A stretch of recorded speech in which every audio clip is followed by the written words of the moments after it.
নেত্রীর জন্য। তারপরে হচ্ছে পরবর্তীতে সে হচ্ছে প্রচন্ড রোদে সে একটু তার হাতে একটা রিং পরানো আছে, যে কারণে একটু তার সমস্যা হয়েছে। জি, আমি নারায়ণগঞ্জ জেলা থেকে আসছি।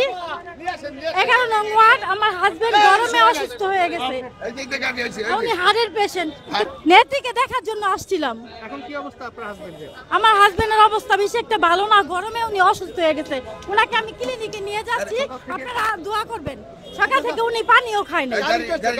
দর্শক, এই মুহূর্তে আছি বিমানবন্দরের সামনে যে পুলিশ বক্সটি রয়েছে, সেই বক্সের ভিতরে আমরা আপনাদেরকে দেখানোর চেষ্টা করছি। বিএনপির এক কর্মী বেগম খালেদা জিয়াকে দেখার জন্য এখানে আসেন এবং দেখতে এসে এখানে তিনি অসুস্থ হয়ে পড়েন এবং তার সঙ্গে তার ওয়াইফ রয়েছেন। একটু তার সঙ্গে কথা বলার চেষ্টা করব, কিভাবে কি হয়েছে আমরা দেখানোর চেষ্টা করছি।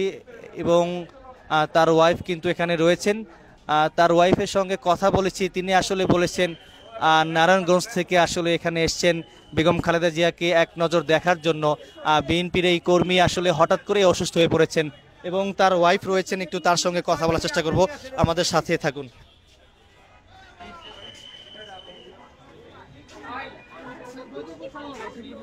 জি, আমি নারায়ণগঞ্জ জেলা থেকে আসছি।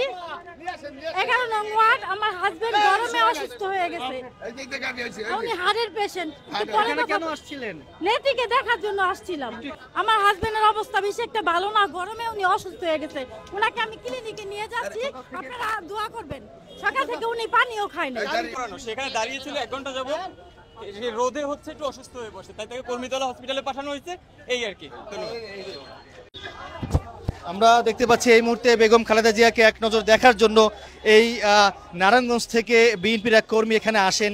তিনি আসলে হঠাৎ করে অসুস্থ হয়ে পড়েন এবং তাকে হসপিটালে নিয়ে যাচ্ছেন এবং তার সঙ্গে তার ওয়াইফ রয়েছেন। আমরা দেখতে পাচ্ছি তার সঙ্গে কিন্তু তার ওয়াইফ রয়েছেন। আমরা আপনাদেরকে দেখানোর চেষ্টা করছি।